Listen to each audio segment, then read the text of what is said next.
Paris, May 8, 1794. Antoine Lavoisier stood in his cell at the Conciergerie prison, writing what would be his last scientific observation. The man who had revolutionized chemistry, who had proven that matter could neither be created nor destroyed, was about to become matter himself. Scattered across a crude wooden table, in pieces. His crime? Being wealthy during the French Revolution. The Revolutionary Tribunal had spent less than a day condemning him and 27 other tax collectors to death. When Lavoisier begged for 2 weeks to complete his chemical experiments, Judge Coffenhall delivered the response that would echo through history. The Republic needs neither scientists nor chemists. The course of justice cannot be delayed. But here's what most history books won't tell you. Lavoisier made one final request to his executioners, a request so bizarre that it reveals the twisted scientific curiosity of even the most rational minds facing death. He asked the prison guards to position polished metal plates around the guillotine. Mirrors. He wanted to observe his own decapitation, to document, scientifically, how long consciousness persisted after the blade fell. The guards laughed. The request was denied. Too dangerous, they said. The condemned might panic at seeing their own reflections, might struggle and ruin the clean efficiency of the execution. The guillotine was designed to be quick, mechanical, humane. Forcing prisoners to watch themselves die would contradict everything the revolution claimed about enlightened justice. But someone was listening. Someone saw opportunity in Lavoisier's mad request. Within weeks of his execution, polished metal surfaces began appearing at the Place de la Révolution. Not for science, for something far more sinister. The revolutionary authorities had discovered that the anticipation of death could be weaponized, that forcing the condemned to see themselves in those final moments created a level of psychological torture that no amount of physical pain could match. The practice started small. A reflective serving tray left carelessly near the scaffold steps. A polished breastplate worn by a guard positioned at just the right angle. The executioners noticed something immediately. Prisoners who caught glimpses of themselves became docile, compliant. They stopped fighting. They stopped screaming. Something about seeing their own faces drained every last bit of resistance from their bodies. The metal wasn't there by accident anymore. By July 1794, the Place de la Révolution had transformed into something beyond a simple execution ground. It had become a carefully orchestrated theater of psychological annihilation. The wooden platform of the guillotine, originally plain and functional, now featured strategic modifications that most spectators never noticed. Polished copper sheets were embedded into the scaffold at calculated angles. The guards' uniforms included newly issued breastplates made of highly reflective brass. Even the blade housing of the guillotine itself had been fitted with polished metal panels. Every surface was designed to throw back fractured images of the condemned as they climbed those final steps. The officials responsible claimed it was about dignity and order. The reflective surfaces helped manage crowd control, they said, made the spectacle more solemn and official. But the guards knew the truth.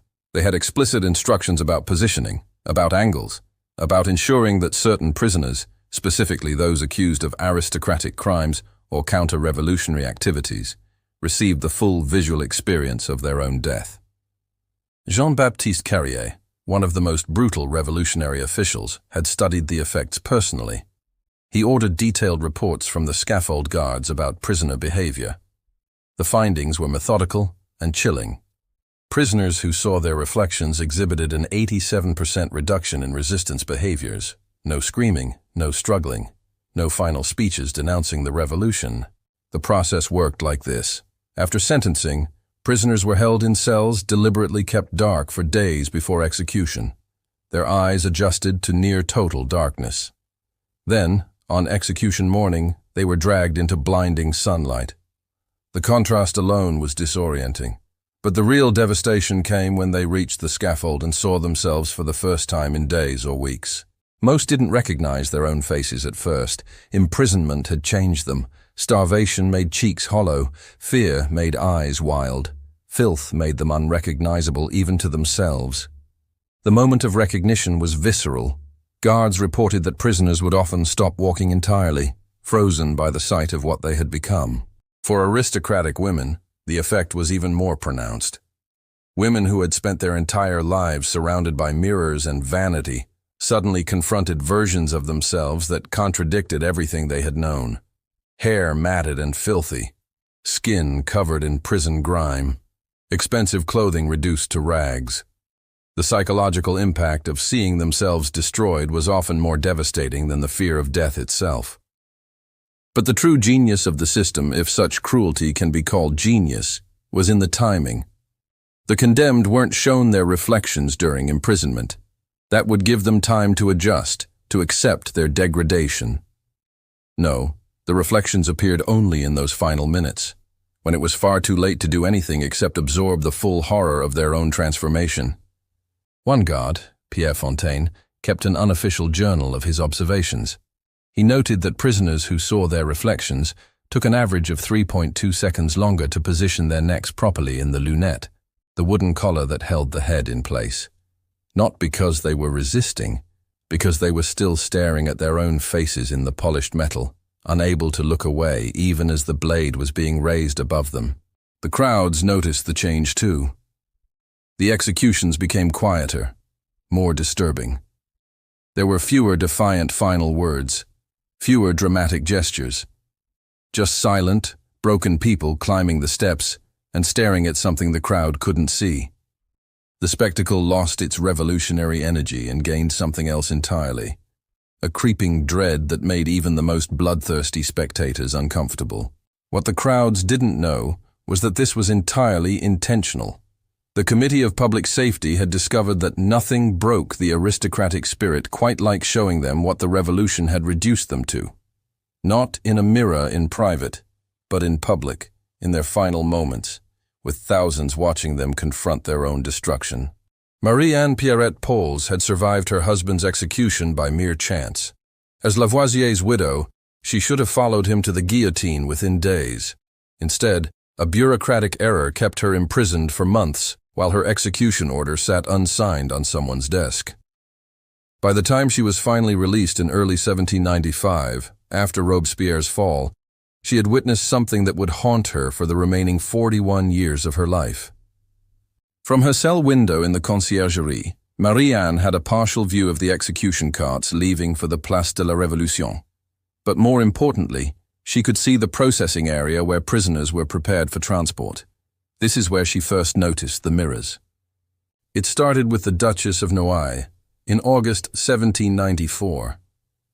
Marie-Anne had known the Duchess personally. She was 64 years old, but had maintained the appearance and posture of someone decades younger. Aristocratic discipline and a lifetime of vanity had preserved her remarkably well.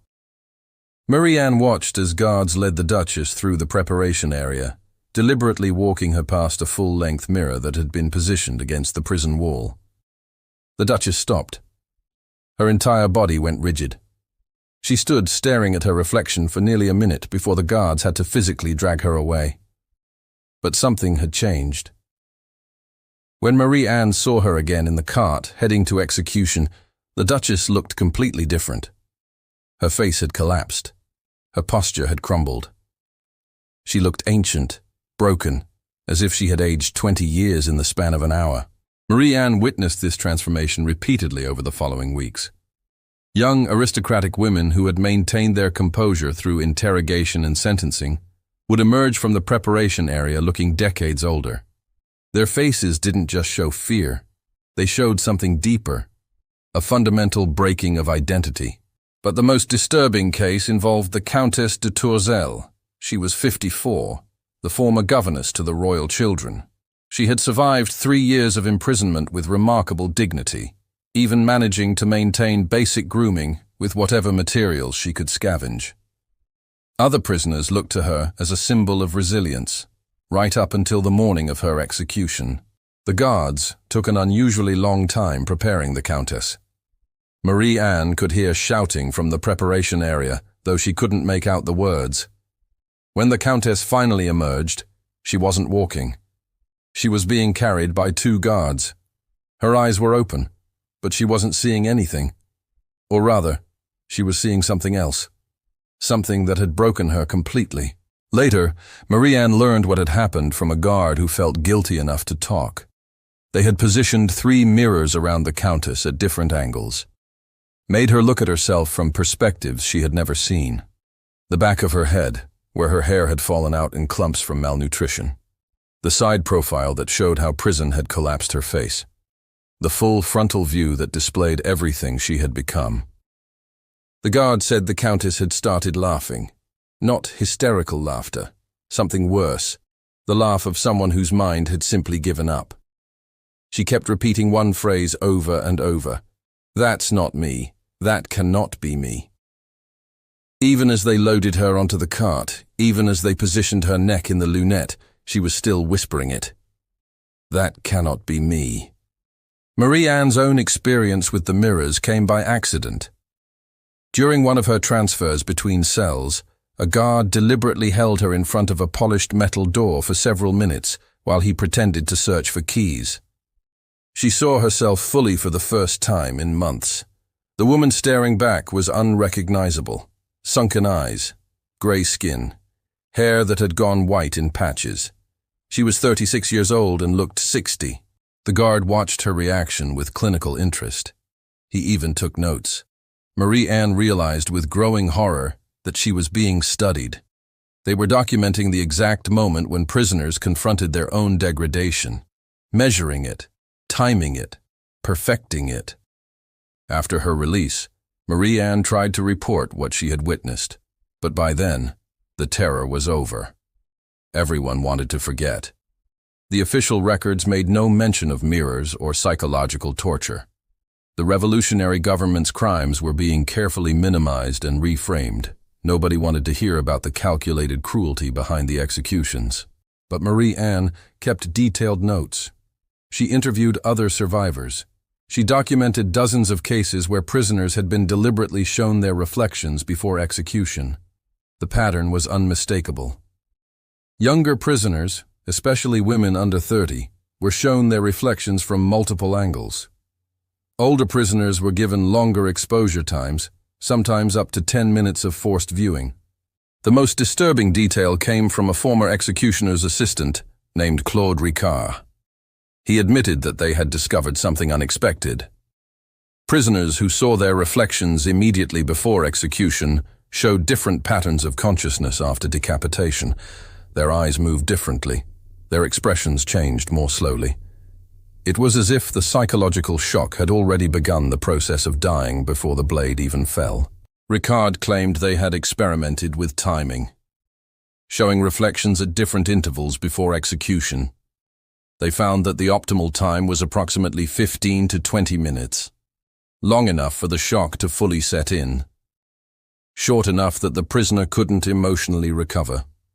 This window created what Ricard called the perfect death. No resistance, no final defiance. Just complete psychological surrender followed by physical termination. Marie-Anne's documentation would remain hidden for decades. When it was finally discovered in 1847, most historians dismissed it as the exaggerated trauma memories of a grief-stricken widow. But the medical details were too specific, the timing too precise.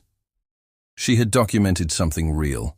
Something that the revolution had systematically erased from official history.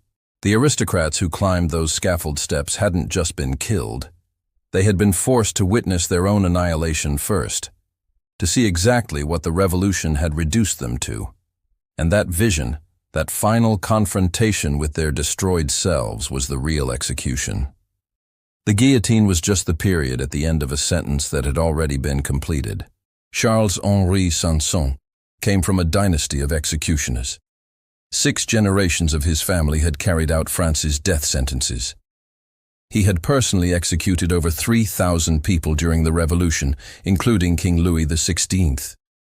But by late 1794, Sanson had discovered something that would make him wealthy beyond what any executioner had achieved before. He had learned to monetize mercy. The mirror system wasn't officially sanctioned. There was no written order from the Committee of Public Safety demanding that prisoners see their reflections before death. This created a gray area, an opportunity. If the mirrors weren't mandatory, they could be optional, and optional meant negotiable. Sanson's assistant, Henri Lefebvre, later provided detailed testimony about how the system worked. Wealthy families, desperate to spare their loved ones any additional suffering, would approach Sanson through intermediaries. The question was always phrased carefully. Could arrangements be made to ensure a dignified execution? Could certain unnecessary discomforts be avoided? Sanson's price for removing the mirrors was steep, 500 livres, roughly equivalent to 6 months' wages for a skilled tradesman. For that price, he would personally ensure that no reflective surfaces were positioned where the condemned could see them. He would use a black hood instead of the standard restraints. He would rush the process, minimizing the time spent on the scaffold. It wasn't mercy exactly. It was premium service. But Sanson offered another product, one that was even more expensive and infinitely more cruel. For 1,000 livres, he would guarantee that a prisoner received the full mirror treatment, not just the standard positioning, but enhanced. Multiple angles, extended viewing time, personal commentary from guards about what the prisoner was seeing in their reflection. Who would pay for such cruelty? Political enemies, rival families, people settling old scores. The revolution had created an atmosphere where denouncing someone could get them executed. But paying Sanson could ensure they died completely broken first. It was revenge, elevated to an art form. The case of Pierre-Louis Roederer illustrates how this worked. Roederer was a moderate revolutionary who made the fatal mistake of defending some accused aristocrats. When he was finally arrested, his political enemies wanted more than his death. They wanted his humiliation. A collection was taken among his rivals. They raised 1,500 livres and paid Sanson for the premium package. Roederer's execution became legendary among the scaffold guards for its psychological brutality. Sanson had special mirrors installed, not just polished metal, but actual glass mirrors looted from aristocratic homes. The clarity was devastating. Roederer could see every detail of his face, every mark left by imprisonment, every sign of the beatings he had endured during interrogation. But Sanson added his own innovation. He had positioned the mirrors so that Roederer could see not just his face, but the guillotine behind him, the blade, the basket waiting for his head. The entire apparatus of his death reflected back at him while he stood there, hands bound, unable to look away. Guards reported that Roederer vomited twice before they could get him positioned in the lunette. The financial records were meticulously kept. Sanson treated his execution business like any commercial enterprise. His ledgers showed payments for standard service, premium removal, and enhanced protocols. The language was deliberately vague, but the amounts told the story. In the last 6 months of the terror, Sanson earned more from these special arrangements than from his official government salary. But the system created unexpected complications. Families who paid for mirror removal expected results. If their loved one showed signs of having seen their reflection, they demanded refunds. This led to bizarre disputes. Grieving relatives arguing with an executioner about whether their father's final expression indicated he had been shown mirrors or not. Sanson developed a solution. For families who paid, he provided a written guarantee and witnesses. Other prisoners, carefully selected, would be positioned to observe and confirm that no mirrors were used. These witnesses would then provide testimony to the family afterward. The entire process had the structure of a business transaction, complete with quality assurance and customer satisfaction guarantees. The enhanced mirror treatments required even more elaborate preparation.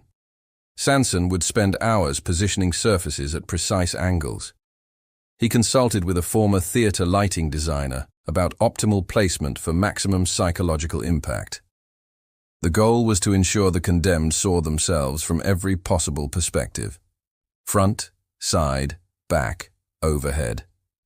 A complete 360-degree confrontation with their own destroyed image. One particularly wealthy family paid 2,000 livres to ensure their political enemy received what Sanson called the infinity treatment. Using angled mirrors, he created a reflection loop where the prisoner could see themselves repeated endlessly. each reflection showing their face from a slightly different angle. The effect was so disorienting that the condemned man passed out before reaching the guillotine and had to be revived to be executed. Sanson's business model attracted competition. Other executioners in provincial cities began offering similar services, but Sanson had the Paris market cornered, and Paris was where the real money flowed. Aristocratic families, even in hiding or exile, would scrape together funds to purchase mercy for their relatives, while revolutionary officials would pool resources to purchase enhanced suffering for their enemies. The moral gymnastics required to maintain this business were extraordinary. Sanson was a professional executioner performing a legal function of the state, but he was also running what amounted to a torture-for-hire service. He justified it with cold logic. The prisoners were going to die regardless. The mirrors didn't technically violate any laws. He was simply offering choices in how people experienced their final moments. His personal notes, discovered decades later, revealed no guilt about the mirror system, but they did reveal something else. Sanson had become obsessed with the expressions of those who saw their reflections versus those who didn't. He sketched faces, documented eye movements, recorded the exact moments when recognition occurred. He wasn't just profiting from the system, he was studying it. By the time the terror ended, Sanson had accumulated enough wealth to retire comfortably. His execution fees went unpaid for months after Robespierre's fall, but his private arrangements had made him rich. He had discovered that in revolutionary France, the only thing more valuable than life was the quality of death, and he had cornered the market on both. But karma has a way of finding executioners, and Sanson's own reflection would soon become his worst nightmare. July 28, 1794. The architect of the terror was about to experience his own creation. Maximilien Robespierre sat in the same conciergerie prison where thousands had awaited execution on his orders, but his imprisonment was unlike any other. He hadn't been interrogated. He hadn't been tried. After being shot in the jaw during his arrest, he had simply been declared an outlaw and scheduled for immediate execution. The wound was grotesque. The bullet had shattered his lower jaw, leaving it hanging at an unnatural angle. His face was wrapped in blood-soaked bandages that did little to contain the damage. He couldn't speak, couldn't eat, could barely breathe without choking on his own blood. But he was conscious. Fully, terribly conscious. Charles-Henri Sanson received special instructions that morning. Instructions that didn't come from any official source, but seemed to materialize from the collective will of everyone who had suffered under Robespierre's regime. The executioner who had profited from the mirror system was now being asked to deploy it one final time, with modifications. The scaffold preparation that morning took longer than usual. Guards erected not just metal plates, but actual framed mirrors looted from the Tuileries Palace. These weren't positioned randomly. They were arranged in a semicircle around the guillotine platform, creating a panoramic view. Anyone standing on that platform would see themselves from every angle simultaneously. There would be no escape from their own image. Robespierre was transported to the Place de la Révolution in an open cart, as was standard. But the journey was different. Guards had positioned polished shields along the route at intervals. Every few blocks, Robespierre would catch glimpses of himself. Each reflection showed the same thing: a monster with a destroyed face, bandages soaked red, jaw hanging uselessly. The man who had sent thousands to death couldn't even die with dignity. The crowd that gathered for Robespierre's execution was the largest Paris had seen in years. Over 20,000 people filled the square. They weren't there for revolutionary justice. They were there for revenge. When Robespierre's cart arrived, the roar was deafening, but it quickly died down as people realized what was about to happen. Sanson's assistants helped Robespierre up the scaffold steps. Each step brought him closer to the mirrors. The crowd watched in complete silence as they saw him see himself. His one good eye, the left one, moved frantically between the different reflections. Each mirror showed him the same destroyed face from a different angle. There was nowhere to look that didn't confront him with what he had become, but Sanson had saved his masterpiece for the platform itself. Once Robespierre stood at the top, he was completely surrounded by his own image. Front, sides, back, overhead. The mirrors had been positioned so that he could see himself seeing himself, an infinite loop of his own destroyed face.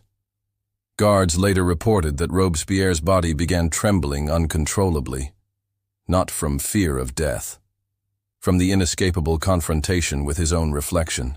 Then came Sanson's cruelest innovation. Before positioning Robespierre in the lunette, before strapping him to the plank, the executioner approached him with a small hand mirror. He held it directly in front of Robespierre's face at arm's length, close enough that the details were inescapable. The shattered jaw, the blood, the terror in his own eye. But Sanson didn't stop there. He reached up and ripped the bandages away from Robespierre's jaw. The wound was fully exposed now. The lower jaw hung by threads of tissue, swinging slightly as Robespierre tried to scream. No sound came out except a wet gurgling. The hand mirror showed him everything, the full extent of his facial destruction, the proof of his own mortality.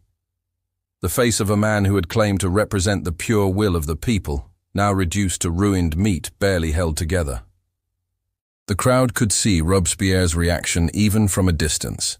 His body went completely rigid, his one working eye fixed on the mirror with an expression that witnesses struggled to describe. It wasn't fear, it wasn't rage, it was something else entirely. Recognition, perhaps.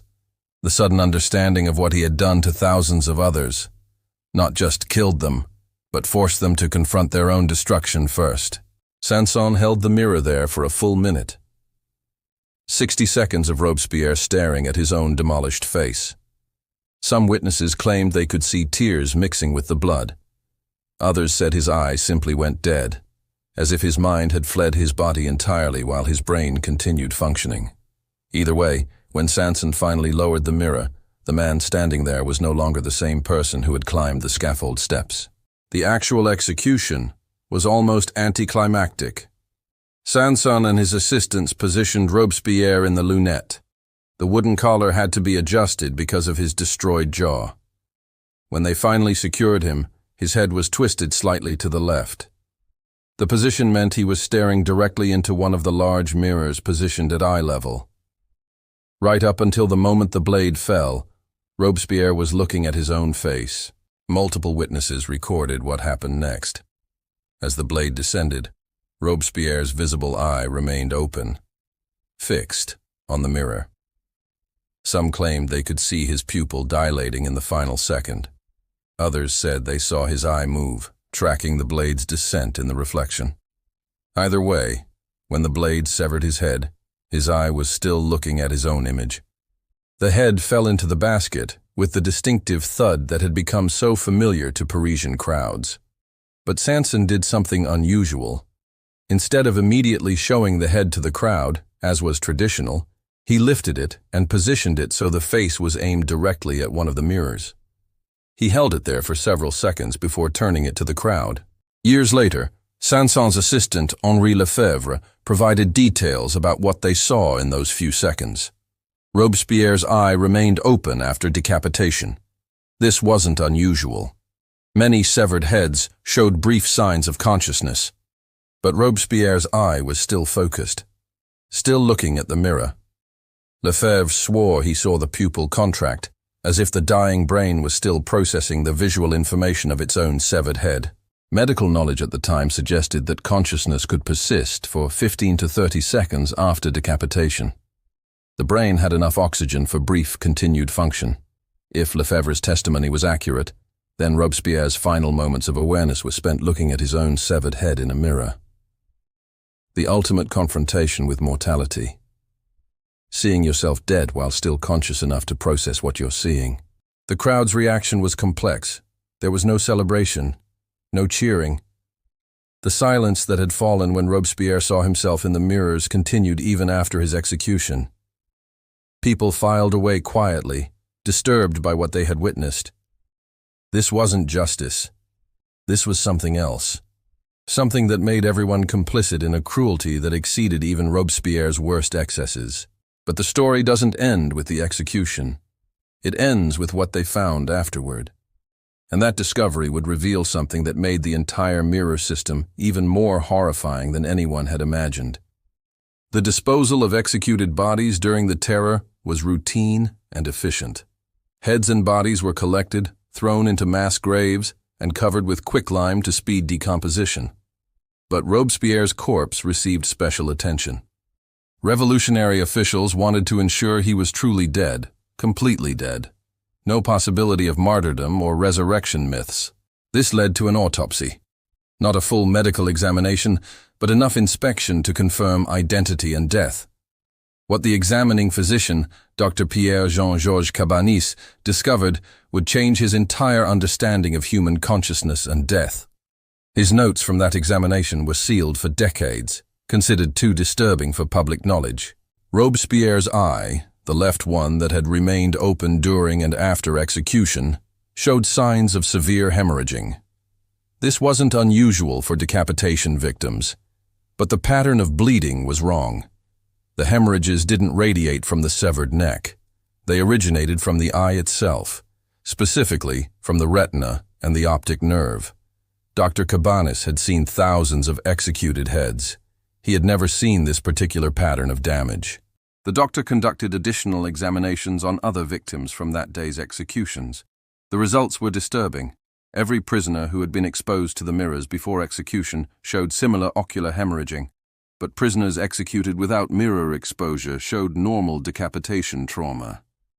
Something about seeing their own reflections in those final moments was causing physical damage to their eyes that persisted even after death. Dr. Cabanis developed a theory. The extreme psychological shock of confronting one's own dying or destroyed face created such intense neural activity that blood vessels in the eye literally burst from the strain. The brain was processing visual information so traumatic that it was causing physical damage to the optical system.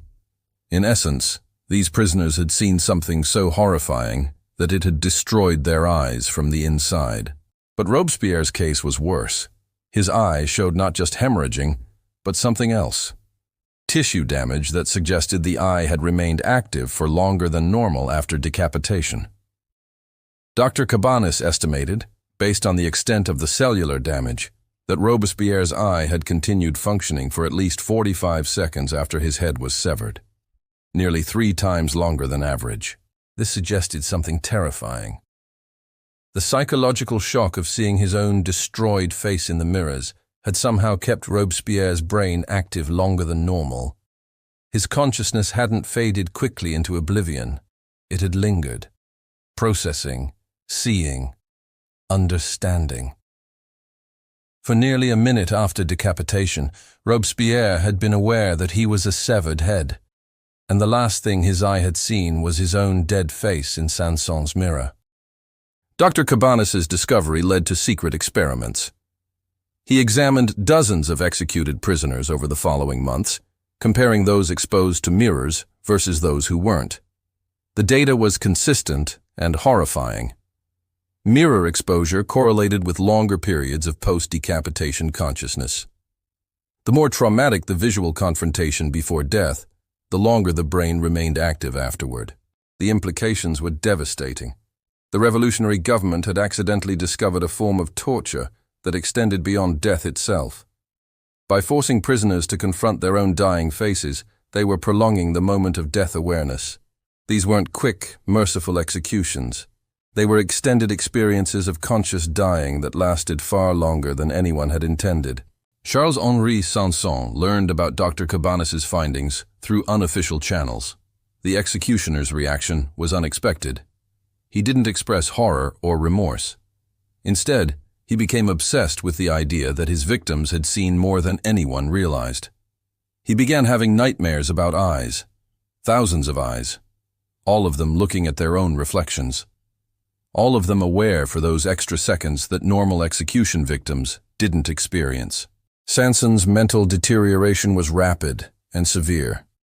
He started seeing his own reflection everywhere, in windows, in puddles, in the polished blade of the guillotine. He became convinced that he could see his own future death in these reflections. that he would experience the same prolonged consciousness he had inflicted on others, the same extended moment of awareness while looking at his own dead face. By 1795, Sanson had stopped performing executions. He was replaced by his son. But the nightmares continued. He filled journals with sketches of eyes and mirrors, page after page of reflected faces, all showing the moment of recognition when the condemned realized what they had become. The journals revealed a man tortured by the memory of what he had seen in those eyes, a consciousness that shouldn't have been there, an awareness that persisted beyond what death should allow. The official records were quietly sealed. The Committee of Public Safety, now trying to distance itself from the terror's excesses, ordered all documentation of the mirror system destroyed. But enough evidence survived. Dr. Cabanis's notes, Sanson's journals, Marie-Anne Paulze's testimony. Together, they painted a picture of systematic psychological torture that had exceeded even the revolution's intentional cruelties. The guillotine had been designed as a humane execution method, quick, efficient, painless.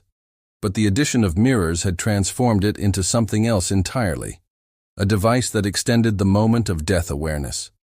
That forced the dying to witness their own termination.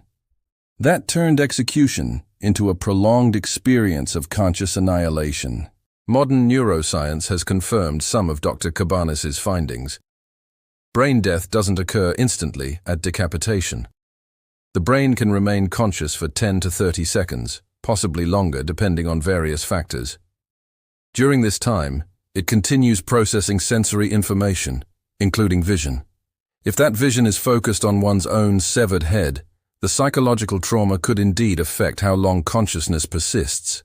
The mirrors of the Place de la Révolution were removed after Robespierre's execution. The practice was never officially acknowledged or documented, but the psychological damage persisted. Guards who had positioned the mirrors reported nightmares for years afterward. Executioners who had participated refused to discuss what they had seen in the eyes of the condemned.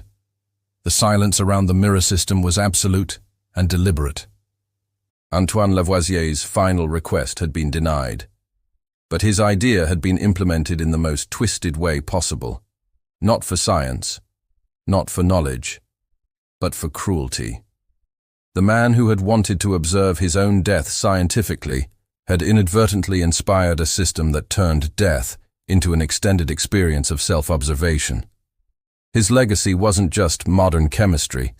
It was also the discovery that humans could be forced to witness their own annihilation. The ultimate irony is perfect. Lavoisier had proven that matter cannot be created or destroyed, only transformed. The mirror system proved that consciousness couldn't be quickly destroyed either. It could only be transformed, extended, forced to witness its own extinction. And in those final seconds of awareness, looking at one's own dead or dying face, the condemned experienced something worse than death itself. They experienced the knowledge of death while still conscious enough to understand what they were seeing. That knowledge, captured in hemorrhaged eyes and damaged retinal tissue, was the real horror of the terror.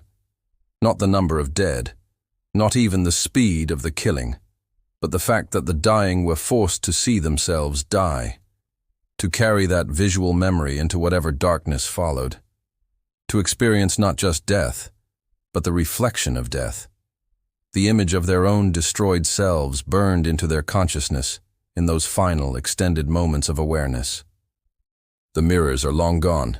The guillotine is a museum piece, but the horror of what happened at the Place de la Révolution persists, because somewhere in the medical archives, preserved in sealed documents and forgotten testimonies, is the proof that death isn't always quick. That consciousness can persist just long enough to see what it has become, and that the cruelest torture ever devised wasn't to kill people. It was to make them watch themselves die.